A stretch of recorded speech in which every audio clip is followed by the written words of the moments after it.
Welcome to the PlayStation Store, a haven for gamers seeking a diverse array of titles, from blockbuster hits to hidden indie gems. But lately, something has been amiss. The PlayStation Store has been flooded with low-quality indie games, raising concerns about the platform's quality control. Take, for instance, the multiple shopping simulator games. There's not just one, but 4 or 5 of these nearly identical titles, each one more disappointing than the last. These games don't just share a name. They're almost indistinguishable from each other, both in concept and execution. It's clear that these aren't innovative indie creations, but rather hastily assembled clones, hoping to make a quick buck. And it doesn't stop at gameplay. Some of these games have been resorted to using AI-generated art for the promotional material. Just look at this example. It's evident that the images were not crafted by a human artist, but rather generated by AI. This reliance on AI art not only cheapens the game's appearance, but also undermines the hard work of genuine indie developers who pour their creativity and passion into their projects. Playing these games is equally underwhelming. Poor graphics, lackluster mechanics, and uninspired design make for an experience that leaves much to be desired. It's as if there's no barrier to entry, no standard to meet, before these games are allowed on the store. In this video, we'll discuss the troubling rise of Copycat Studios, the phenomenon of shovelware, and the pressing need for better review systems to help players navigate this digital hellscape. To kick things off, let's clarify a term that's become all too common in discussions about low-quality games: shovelware. The term typically refers to cheaply made video games that are often rushed through development with minimal effort put into design, gameplay mechanics, and overall polish. These are the titles you often find cluttering the digital aisles of the PlayStation Store and Nintendo eShop, often created to cash in on a current trend or leveraging the success of popular titles. Shovelware is an unfortunate reality for today's gamers. Imagine excitedly browsing your favorite digital storefront hoping to find a hidden gem, only to be bombarded with uninspired titles that have a few redeeming qualities. These games can be full with glitches, bugs, and incomplete features. They typically leave players feeling deceived and frustrated, especially when every title promises an amazing experience but delivers anything but. This isn't just a minor inconvenience, it's a systemic problem that undermines the entire indie gaming ecosystem. While there are countless passionate developers pouring their hearts into unique and innovative games, shovelware threatens to overshadow these efforts. This not only affects the consumers, but can badly impact the reputation of platforms like PlayStation and Nintendo, which should be showcasing the industry's creative talent rather than burying it beneath the piles of low-quality games. Now let's dive deeper into the Copycat Phenomenon. A prime example of a studio at the center of this controversy is Midnight Works. Founded in 2015, this studio quickly became infamous for its tendency to rapidly churn out low-quality titles aimed predominantly at casual gamers. Unfortunately, like many others, they failed to deliver on the promise of exciting gameplay. What's particularly troubling is that these developers often employ deceitful marketing tactics to get an edge. They mislead players about their game's actual content, pricing, and availability, which can lead to serious trust issues between consumers and developers. It's a vicious cycle. Customers feel cheated or misled, leading to negative reviews and ultimately harming the reputation of the indie game scene as a whole. The situation escalated when allegations arose that Midnight Works was manipulating release dates, allowing their games to appear at the very top of the store listings. This kind of behavior not only makes it difficult for genuine new titles to garner attention, but also highlights a lack of quality control on the platforms themselves. In a similar vein, we have Digital Homicide Studios. Their most notorious title, The Slaughtering Grounds, released in October 2014 on Steam, quickly attracted harsh criticism and scrutiny from critics like Jim Sterling. The backlash quickly escalated into a public feud, leading to a highly publicized lawsuit against Sterling. In a shocking turn of events, James Romine of Digital Homicide even went so far as to sue over 100 anonymous Steam users claiming harassment. On top of that, they also sued Sterling for $15 million. Ultimately, the fallout resulted in Valve removing all of Digital Homicide's games from Steam. Romine stated that this decision destroyed the studio. This scenario serves as a cautionary tale for developers who think they can get away with using shady practices. It's a testament to the idea that consequence awaits those who disregard integrity in favor of exploitative tactics. Given this current indie landscape, it's crucial for consumers to have reliable and nuanced channels for feedback. Right now, the PlayStation Store's review system is severely lacking, only allowing users to submit a basic 1 to 5 star rating without the opportunity to explain their experiences in detail. This binary system fails to capture the complexity of what a game might truly offer. In contrast, the Xbox Store allows users to leave detailed text reviews, giving gamers a platform to share their experiences, discuss specific elements of the game, and provide valuable insight for potential buyers. Some of these games even have spelling errors, like Airport Police Contraband Simulator, Border Patrol. There is tinfo that some baggages contain contraband items. Canch the Intruder, or Canch the Contrabandist. Like, look at this game, Planet Divers. Kind of gives off the vibe of that hit game Helldivers 2, which is a pretty amazing game. Let's take a look at what we can expect from Planet Divers. I see, it's definitely not Helldivers 2. The music sounds pretty good.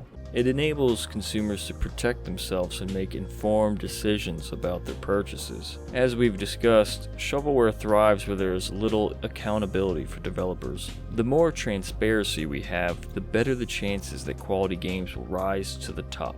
Additionally, platforms like Steam have started implementing user review systems that support more detailed feedback. This type of model allows for genuine conversations about the game's quality, mitigating the risks of being misled by marketing hype. Some of the most successful indie developers, like Concerned Ape, the creator of Stardew Valley, have shown that community engagement and feedback can lead to amazing things. There's proof that you don't have to be part of a major huge studio to create something amazing and profitable. Returning our focus to Midnight Works, we can draw a clear line to how such studios perpetuate a culture of mediocrity. After launching several games that received scathing reviews for their technical issues and a lack of innovation, there's speculation that they may have returned to the marketplace under new names, a common tactic for studios that have earned a bad reputation. Is it possible that they're just one of the many studios attempting to mask their identity to sidestep accountability? The sheer volume of supermarket-themed games suggests that there's a whole undercurrent of developers that have likely adopted similar practices. Kind of like this game here, that most definitely looks like that other hit game, Chained Together.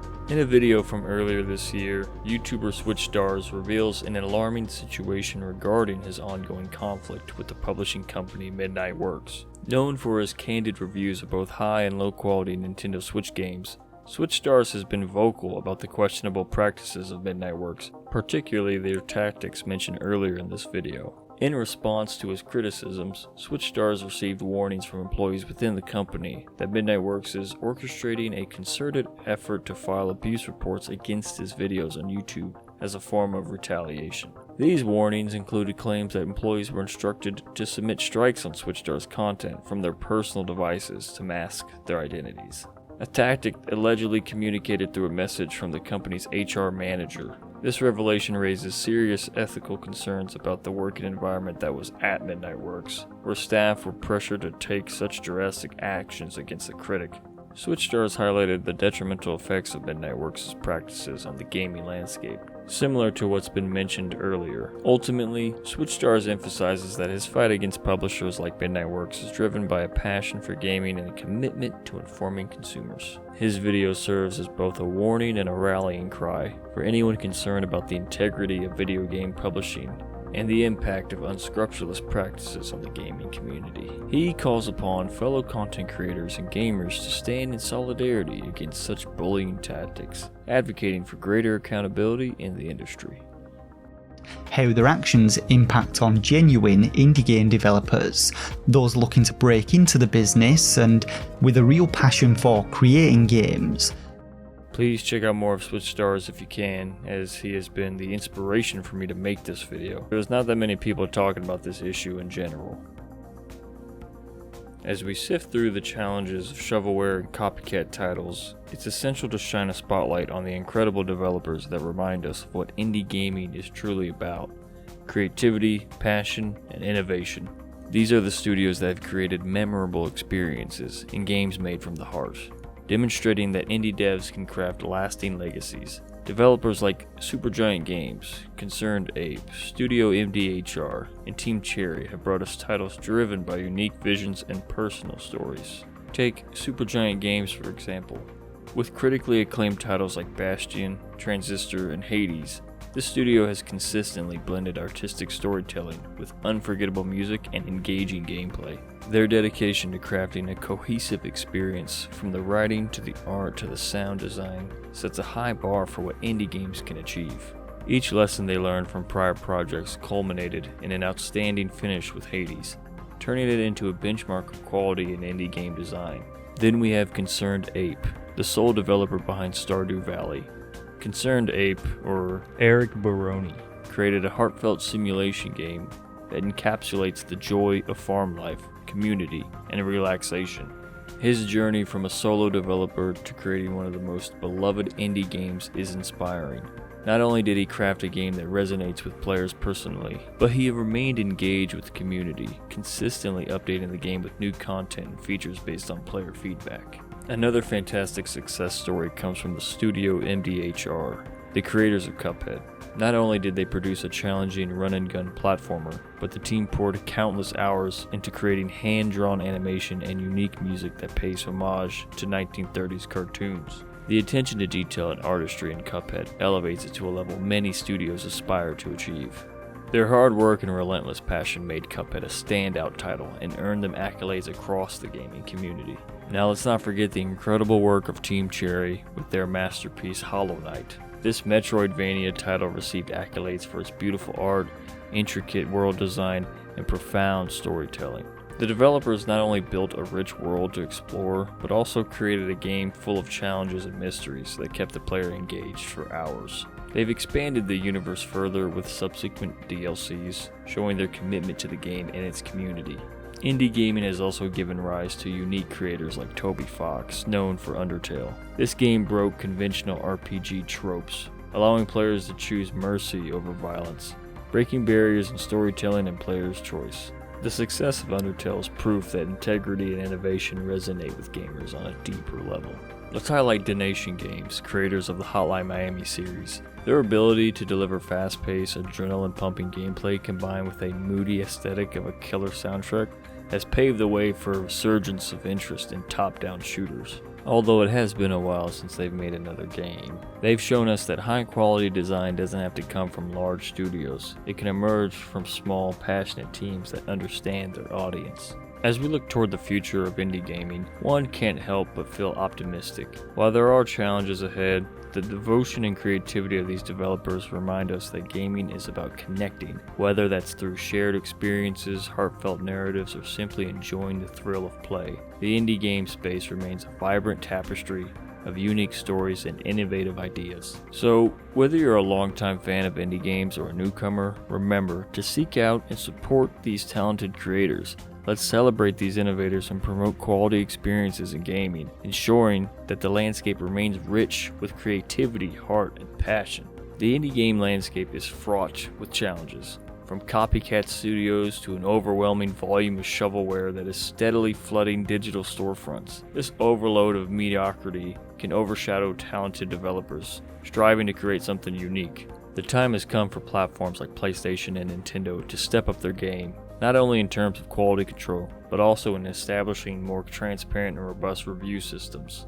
I'd love to hear your thoughts. Have you faced frustration while navigating these stores, or have you encountered hidden gems among the pile? What do you think about the current review systems in place? I know Sony is supposed to get a revamp on their review system sometime in the future, or by the time this video is made. I've never done a video like this before, so please leave some feedback for me so I can learn what to do better or what to avoid if I make another like this. I was kind of tired of seeing the storefront filled with these terrible clone titles that I needed somewhere to vent, so thank you for spending your time with me today. Together we can advocate for a gaming community that prioritizes quality over quantity.